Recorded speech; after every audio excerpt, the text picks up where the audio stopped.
Hello everyone, welcome to Come Sit at My Table. If you are new to our channel, we appreciate you being here and we would like to invite you to click that subscribe button right below the video. If you've never clicked it, you can click it and the little notification bell beside of it and then the word all, and you'll be notified every time we add a new video. And clicking that subscribe button gets you a permanent seat at our table. If you've been here from the beginning, we want you to know how much we appreciate that you have stayed with us and that you watch our videos. Today, we're making a dessert. We are making frosted banana bars. Now, this is a recipe that was in Taste of Home magazine many years ago, and it's a delicious recipe. Let's talk about what we're going to use today to make frosted banana bars. I'll guarantee you that you have pretty much everything you need already in your house. I can't imagine anything you wouldn't have. So let's talk about what we're going to use. We're going to start with 1 stick of butter and 1.5 cups of sugar. Now we're going to cream those together, and I'm going to go ahead and start that before we talk about the rest of the ingredients because these need to cream for a couple of minutes. So let's get those in so they can get started before we talk about everything else we need. So we're just going to take this whole stick of butter, put it in our mixer, add our 1.5 cups of sugar, put our paddle attachment on, and get that started. Now, you could easily do this with a hand mixer. If you have a hand mixer and want to do it that way, you could do it by hand with just a spoon or a whisk, but it's going to be quite a bit harder. So I really would suggest you either use a stand mixer or a hand mixer. Now we're just going to let that run for a couple of minutes while we talk about everything else we're going to use. We're also going to use 2 eggs, 1 cup of sour cream. Now, by putting a cup of sour cream in there, you know this is going to be really moist and really delicious. We're going to add to that 1 teaspoon of vanilla, 2 cups of all-purpose flour, and you just need all-purpose. We're going to add 1 teaspoon of baking soda, 1/4 of a teaspoon of salt, and we're going to use 2 bananas that we mash up. Now that's everything you need for the cake part.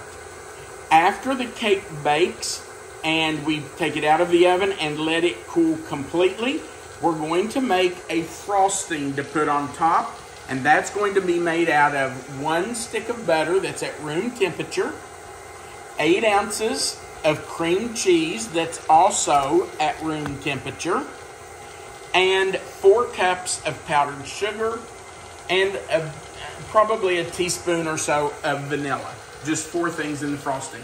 Okay, so our butter and our sugar have creamed together. So next we're going to add our eggs. And I'm going to do that one at a time, just in case we would get a piece of shell in our eggs.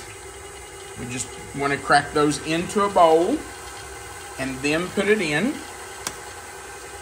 You could add them both at once, but I would suggest you crack them in a bowl so that if you should happen to get a piece of shell or a bad egg, it is possible that you could get a bad egg and would need to throw it out. So put the eggs in, let that stir in for just a few seconds until you can tell that it's incorporated. Then we're going to add our sour cream, and let me grab a spatula. You should have already had that. So to that, we're going to add our 1 cup of sour cream. I'm going to tell you, this makes all the difference in the world to this recipe. It makes it creamy and moist. But you don't taste the sour cream. You do not taste the sour cream. If you're not a fan of sour cream, you shouldn't let that scare you away. Absolutely, because I'll just tell you, I'm not a huge fan of sour cream. I like it in things. I don't like it on things. I know people, including my wife, I love it. who put sour cream on baked potatoes and tacos and all of that. Well, that's not me. I don't do that because I'm not a fan. But I love it in things. You can't taste it, and it makes things really creamy and moist, delicious. All right, so 1 teaspoon of vanilla. Now, we're going to take our 2 cups of flour, and we're going to add to that 1 teaspoon of baking soda. And 1/4, sorry, okay. Didn't mean to hit your arm. 1/4 teaspoon of salt. And that's not much salt, I know, but that's all you need. And then we're just going to kind of stir that together. Just incorporate those dry ingredients. That way they get mixed in evenly. Okay. And we're going to add that to our mixture. And I'm just putting it all in at once. It will be fine. And let's just hope we don't have a flour cloud. All right. Now, we need to mash our bananas. If your bananas are really, really, really ripe, which is how I like them to be for a recipe, you can just stick them in there. Just break them into pieces and throw them in and let the mixer do the work for you. These are ripe, but they're not overly ripe. So I am going to mash them up some. When I make dishes like banana bread, I want a really, really ripe banana. And what I usually do, I'm going to tell my secret here. What I usually do is freeze the banana before I use it. Because by freezing it, that just really makes it liquefy. It just mixes in completely. And it's really easy to incorporate that way. But for these bars, you want a little bit of the banana to still be visible, to be noticed when you're eating it. So you probably don't want to use a previously frozen banana in this. All right, so we've just mashed it up. And by the way, you don't want to mash up your banana until you're ready to use it. Because as soon as you start mashing, they will start to turn brown.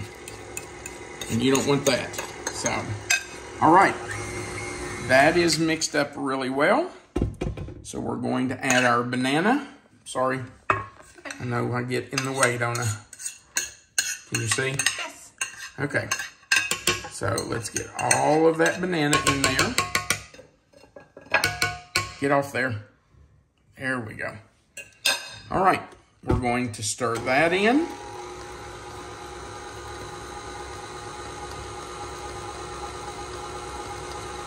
Let that incorporate really well.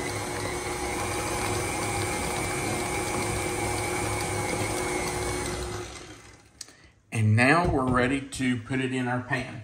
So we have a 15 by 10 inch by 1 inch deep baking sheet. This is not what I would consider a full-sized cookie sheet. It's a little bit smaller, and it's just about the right size for this recipe. And you've sprayed it? I have sprayed it with nonstick spray. Now, if you don't want to use the spray, you could line it with parchment paper, and that would be fine. Just make sure you don't cut through the parchment paper and serve it with your banana bars. That would not be good. Nobody wants to get a piece of parchment paper in their dessert, right? That would not be tasty. It wouldn't. Oh, that reminds me. You know what that reminds me of? The time we ordered a cake and they left the parchment paper on it. We got a birthday cake. Was that for your mom's birthday? Whose birthday No, was it? I can't. I think it was my grandmother's because we took Okay. it out to the lake. We weren't even home, but we just met and went out to the lake. We started cutting that cake, and whoever it was cutting, I don't even remember who it was, said, "This is the toughest cake to cut through I've ever seen in my life." And they would try to serve it, and they couldn't get it out of off the,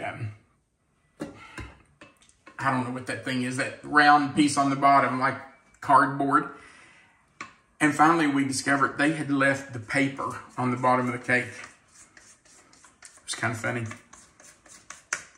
Made a memorable story. It did. We're still talking about it today, and that's probably been, oh my gosh, 25 years ago. A long time. Maybe not quite that long, but You don't think so? Well, I mean, I'm trying to think of the ages of our kids, and they weren't quite that young, but Okay. It's been a long time. it's been a long time. I'm going to say 17 or 18, maybe. Okay. Well, we've not forgotten it. I don't know who forgot that paper on the cake, but they made a memory for us. Okay. So, let's spread this out. We want it to be pretty even. Now, this is going to rise some during the baking, but this 1 inch deep pan should be enough. Try to turn this around a little bit. It should be fine. And then we will bake it and frost it. Now, let's try to make it as even as we can. We don't want big humps in it, do we? We're going to have this for dessert tonight, after dinner. Okay, what do you think? I think it looks beautiful, and it smells nice. I can smell that banana. You know what I wish I had done? I have never done this when I made it, and it just now occurred to me. You wish you had added banana extract. I do. I wish I had added some banana flavoring to it. Too late now. Hey, if you're going to make this and you want it to be really, really banana flavored, add a teaspoon or so of banana flavoring to it. That would make it really good too. But I can smell the banana. Oh yeah. Okay, this goes into a preheated 350 degree oven for about 20 to 25 minutes. Now, as you know, if you've watched our videos recently, you know that we're in a rental house in Florida, and this is not my stove. So I'm probably going to start watching this at about 17 or 18 minutes just to make sure it doesn't overbake. You don't want this to overbake or it will be dry and tough. Nobody wants a dry, tough cake. So it says, the recipe has always said 20 to 25 minutes, and I usually bake it around 20 and start watching it. But today I'm probably going to start at about 17, 18 minutes. Let's get it in. When it comes out, we'll come back and look at it. We'll be right back. Our banana cake is out of the oven. It has pretty much cooled. It's just a tad warm on the bottom, but the top has pretty much cooled. And now we're going to make the frosting. Now, in the last segment, you saw my wife read my mind, which we do with each other a lot. After 30 years, well, it's going to be 30 years in August, we can pretty much read each other's minds. I thought I should have put banana flavoring in the cake instead of vanilla, but I thought of it too late. So I'm going to put banana flavoring in the frosting rather than vanilla. So I know at the beginning we said we were putting vanilla in the frosting, but I'm switching that out for banana just to see how it is. So we're going to start with 8 ounces of cream cheese. That's 1 block. And we're just going to put that in our bowl. That is at room temperature, by the way. And 1 stick of butter, also softened to room temperature. Now, we're just going to combine those. We will get those creamed together really well, and I'm just going to use a hand mixer for this. You could certainly do it in a stand mixer if you want to, but I'm using my old handy-dandy hand mixer. That's probably, how old, Melissa? Probably 30 years old. 35 years. 35 years old. Yep, we've used this one a lot. You just want to cream that cream cheese and butter together really well. And now I'm going to add our flavoring. And I'm using banana rather than vanilla. Now, the recipe, I believe, calls for 2 teaspoons of vanilla. But I'm just going to put 1 teaspoon of banana in, and we're going to make this and then taste it just to see if we feel like it needs more. I have a feeling with banana flavoring, 1 teaspoon may be plenty, but we'll see. And now we're going to start adding our powdered sugar just a little at a time. We don't want to put too much and cause a cloud here. And how much powdered sugar? We're doing 4 cups. You may not need the whole 4 cups, you can see. And if you get it in there and it's a little too thick, you can always add a teaspoon or tablespoon of milk to help thin it out if it's too much. But about 4 cups, 3.5 to 4 cups is probably what you're going to need. Woo, we do have a cloud.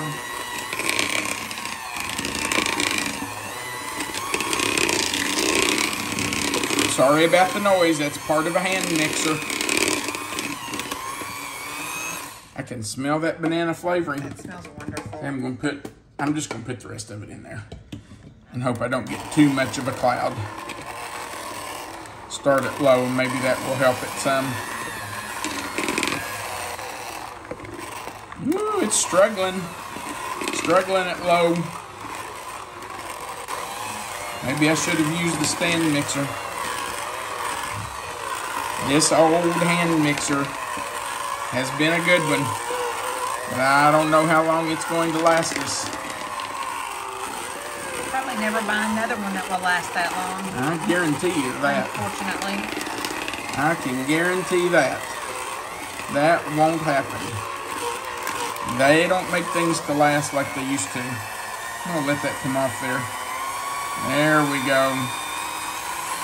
Okay, now I'm gonna try incorporate some of this other sugar. And I'm gonna scrape down the sides. Ooh, that smells so good. Scrape some of this sugar off the sides and make sure it's all incorporated. Okay. And I just told you we can read each other's minds. I know what Melissa's thinking. We'll see. Go ahead. What is it? You're thinking, hope he doesn't scrape all that out because I want to lick the bowl. I know it, baby. I know. Okay. I think I'd rather eat it licking the bowl than from the cake, from the bars. Okay. Now, that's pretty well mixed up. We'll let it all sling off there. Now, I'm going to get a spoon and we're going to taste this. Let me wash my finger off. We're going to see if it needs more banana. It's just a little bite here. Okay, I tasted it.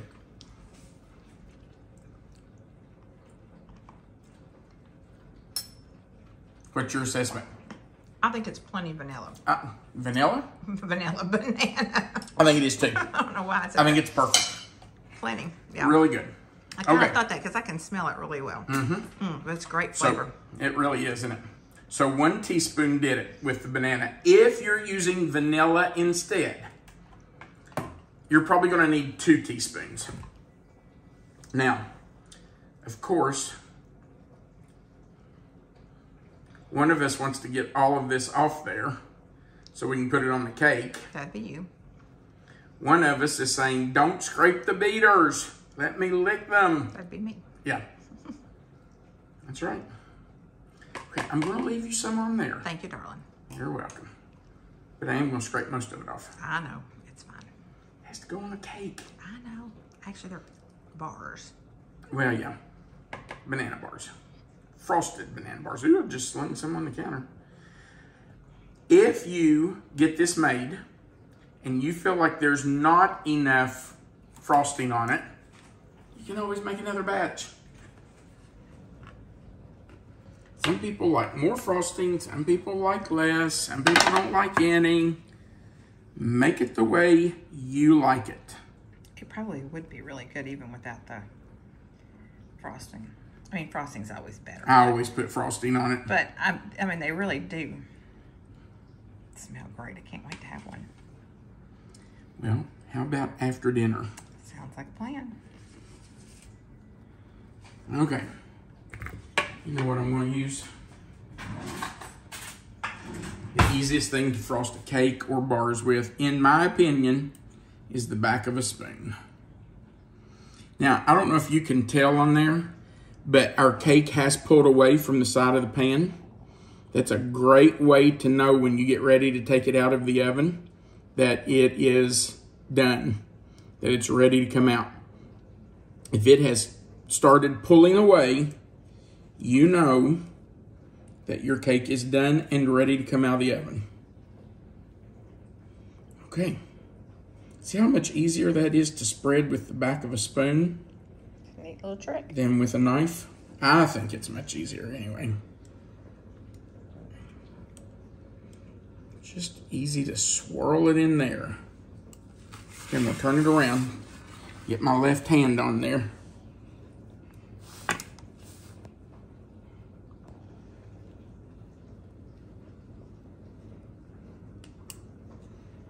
Need to get some frosting all the way to the edges. You know, we have extra friends coming in tonight. They're going to enjoy this too, probably. Yeah. We're Not in just Florida. The ones we're staying with, but some others that are. Yeah. We're in Florida being snowbirds. And we have friends from Michigan that are almost here. And I am sure they will be by here tonight. Okay, let me scrape the rest of this out of here. Because we don't want to waste any of it, right? Nope. I don't know anybody who would eat it if I didn't scrape it out, so. Nope. Get it all out. Get it all out. Yeah, right. I know what you're thinking. Okay. Put it all on there. That's a little thin right there. I gotta thicken that up. Now, if you want more frosting, fix more. But I think this is just about the right amount for the cake. We have a thin spot right there. And I need some frosting. You can see if it's too thin in one area, too thick in another. Just keep spreading it. Okay, now, that's pretty good, but I have to make it pretty. So I just take the back of my spoon and gently touch the top of it and swirl it. Just to make a little design on it. Because, you know, we don't want it to look too plain. And that's it. Our cake is pretty much ready. That'll be for me. Yes, it will. Okay. Let's grab a plate and a knife and a fork. And let's try a piece. I'm going to put these back in the bowl for you. Thank you, dear. And the spatula's there, and the spoon, and the beaters. And I need a little spatula to get this out with. I'm not a fan of the corner. So, I'm taking one out right here.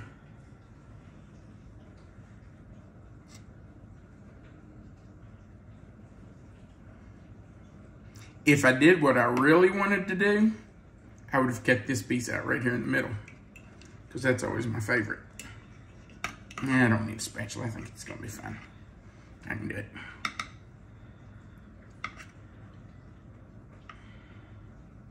Look at that. It's really good, babe. Thank you. And it smells so nice. It really does, doesn't it? Obviously, right. we're banana fans. You ready for the first bite? I'm going to wait and just lick the bowl. You go right ahead. Okay, if you insist.